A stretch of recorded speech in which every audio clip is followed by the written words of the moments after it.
Assalamualaikum warahmatullahi wabarakatuh. Salam Om Swastiastu, Namo Buddhaya, salam kebajikan dan salam kesejahteraan bagi kita semua. Perkenalkan, nama saya Nurul Mamalia dari kelas 2A Ilmu Pemerintahan akan menjadi moderator dari pemaparan hasil ulangan akhir semester mata kuliah Artificial Intelligence dan Data Analytics.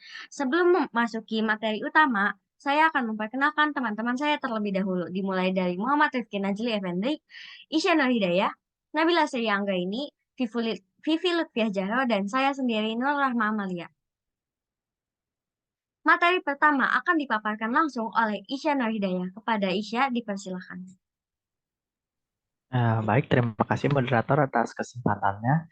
Jadi, pertama ini saya akan menjelaskan tentang pengertian dari KRIPS DM. Jadi, KRIPS DM ini adalah kerangka kerja yang sangat relevan dalam konteks analisis data di sektor kesehatan. Dalam kerangka kerja ini, tahap-tahap KRIPS DM dapat diadaptasi dan diterapkan secara khusus untuk proyek-proyek analisis data dalam sektor kesehatan. Dengan mengikuti langkah-langkah yang terstruktur, tim analisis data di sektor kesehatan dapat mengoptimalkan pemahaman data, mengembangkan model yang relevan, dan mengimplementasikan hasil analisis ke dalam praktik klinis dan manajerial. Tolong selanjutnya. Lalu yang kedua ini saya akan menjelaskan tentang deskripsi kasus.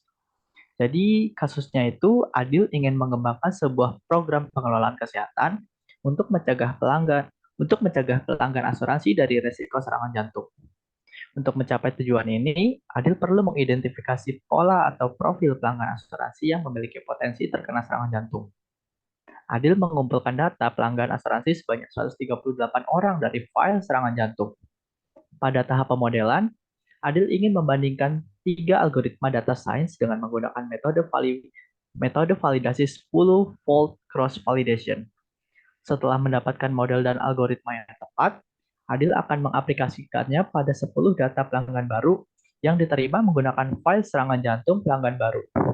Selanjutnya, hasil analisis dari penerapan model tersebut akan dievaluasi. Selanjutnya, saya serahkan kembali kepada moderator. Baik, terima kasih pada Isya Nur Hidayah atas pemaparannya. Selanjutnya akan ada Business Understanding dan Data Understanding yang akan dijelaskan oleh Vivi Lutfiah Jaro. Pada Vivi, dipersilakan. Baik, terima kasih moderator. Izin memaparkan materi selanjutnya, yaitu business understanding. Yang pertama ini ada problem. Problem itu yang pertama itu Adil adalah seorang data analisis dari perusahaan asuransi kesehatan.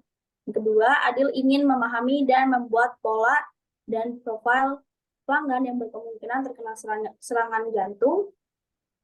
Dengan pola tersebut, Adil bisa membuat program pengelolaan kesehatan sehingga dapat menghindarkan pelanggan dari kemungkinan serangan jantung.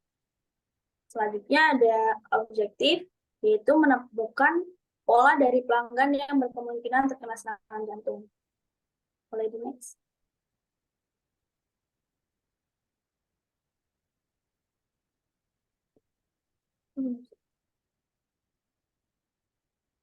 Lalu ada data understanding, yaitu untuk membantu membuat program tersebut.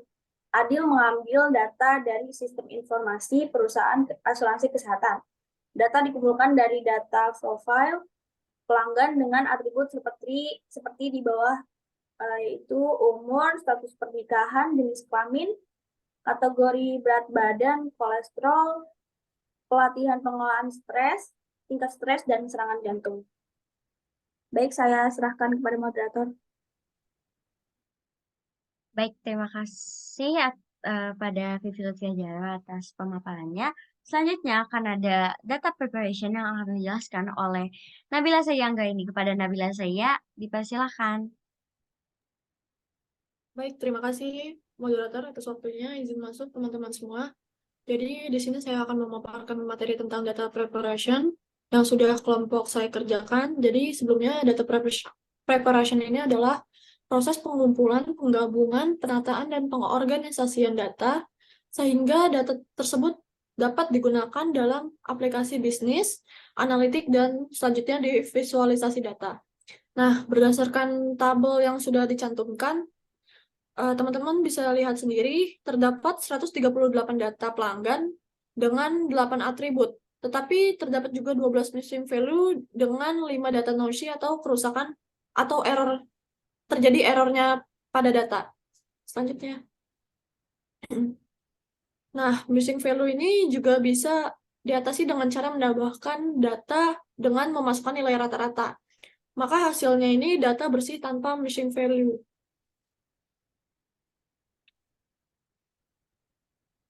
Dan data noisy juga dapat dibersihkan menggunakan fitur filter example dengan cara menghilangkan atau menghapus data noisy tersebut dari dataset. Nah, bisa teman-teman lihat semuanya pada gambar yang sudah dicantumkan yang tadinya terdapat 138 data pelanggan berkurang nih menjadi 132 setelah dibersihkan. Dan hasilnya juga bisa teman-teman lihat yaitu datanya bersih. Sudah bersih tanpa adanya kerusakan atau errornya data. Terima kasih. Saya kembalikan kepada moderator. Baik, terima kasih atas pemaparan tentang data preparation-nya. Selanjutnya akan ada modeling yang dijelaskan oleh saya sendiri. Nah, modeling ini dalam data analytics merujuk pada proses penggunaan teknik dan algoritma statistik untuk membangun model matematis yang dapat memahami, memprediksi, atau menggambarkan pola dalam data. Model-model ini dapat digunakan untuk mengambil keputusan, membuat prediksi, atau menguji hipotesis berdasarkan data yang ada. Pada umumnya, dalam proses modeling, langkah-langkah yang umum dilakukan adalah pemilihan model yang sesuai, pemilihan variabel yang relevan, pengumpulan data, training atau pelatihan model menggunakan data yang ada, validasi dan evaluasi model, serta penggunaan model untuk melakukan prediksi atau analisis data yang lebih lanjut. Selain itu, dalam pemodelan data analytics penting juga untuk memperhatikan pengelolaan data yang baik, pembersihan data yang akurat, dan pemilihan metode evaluasi yang sesuai untuk memastikan model yang dihasilkan dapat memberikan hasil yang andal dan berguna dalam pengambilan keputusan. Nah, pada modeling ini kami menggunakan 3 algoritma, yaitu Decision Tree, KAN, dan Naive Bayes. Alasan kami memilih menggunakan 3 algoritma tersebut adalah sebagai berikut. 1.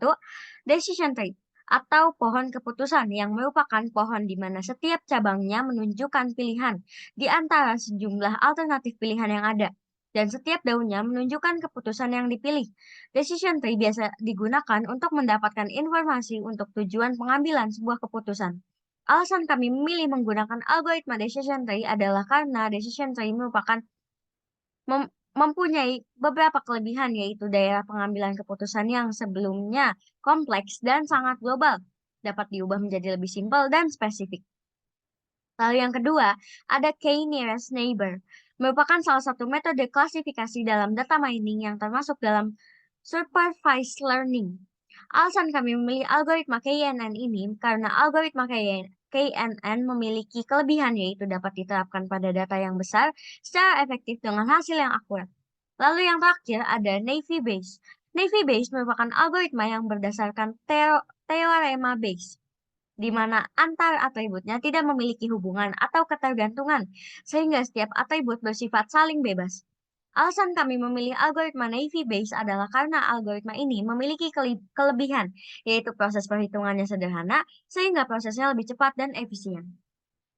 Begitu penjelasan modeling dari saya. Terima kasih untuk saya sendiri. Selanjutnya akan ada Decision Tree, KAN, dan Naive Bayes yang akan dijelaskan oleh Muhammad Rifki Nazil Effendi. Kepada Rifki, dipersilakan. Oke, terima kasih kepada moderator atas waktunya. Sini saya akan memaparkan tentang hasil dari pengujian 3 algoritma tadi, yaitu Decision Tree, KNN, dan Naive Bayes. Dapat dilihat, yang pertama adalah Decision Tree. Dapat dilihat pada Decision Tree di atas, dapat ditarik kesimpulan bahwa faktor penting yang mempengaruhi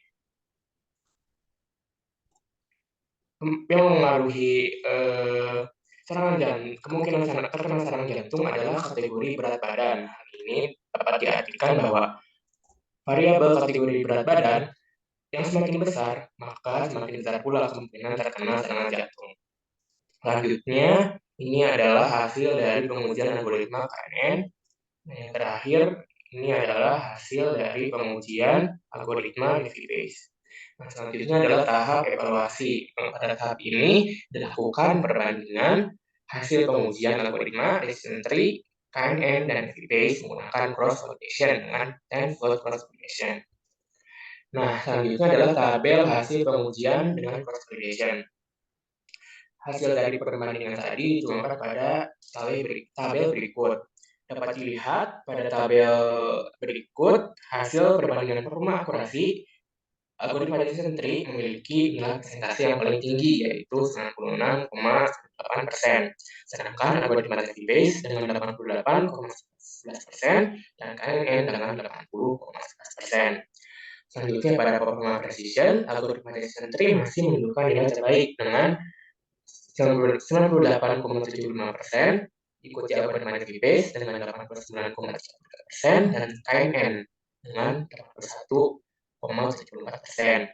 Selanjutnya dari hasil performa recall, algoritma decision tree masih menunjukkan hasil yang paling baik dengan 94,48%, sedangkan Navi-Bayes 89,76% dan KNN dengan 23,81%. Dari keseluruhan hasil algoritma tersebut sudah melebihi 80%, sehingga algoritma tadi sudah bisa dikatakan good classification.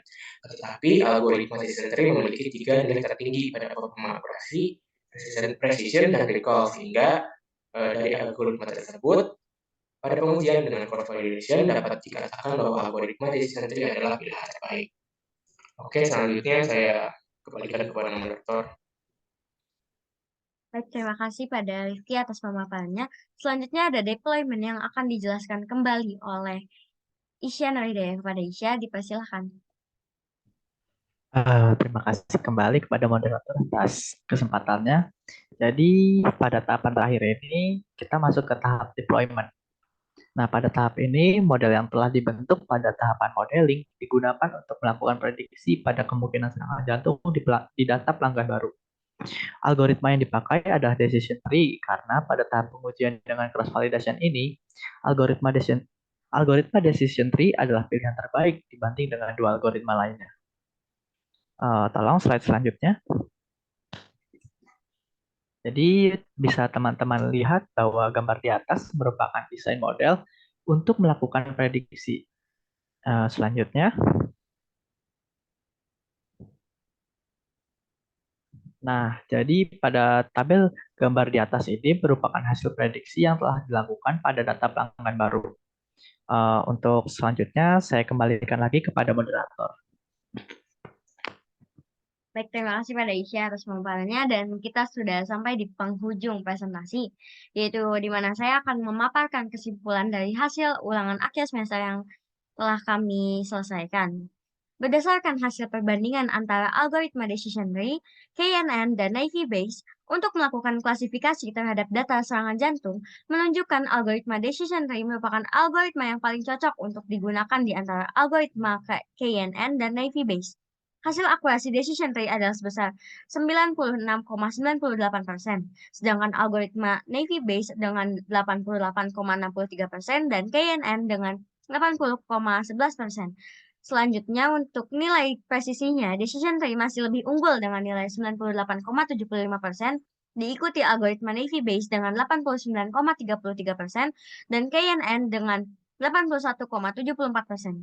Dari hasil performa recall, ternyata algoritma decision tree lagi-lagi menunjukkan hasil paling baik dengan 95,48%, sedangkan Navi-Bayes 89,76% dan KNN dengan 83,81%. Dan dari sini kita bisa melihat ya, algoritma decision tree ini yang paling cocok di antara ketiga pilihan yang telah kami sebutkan.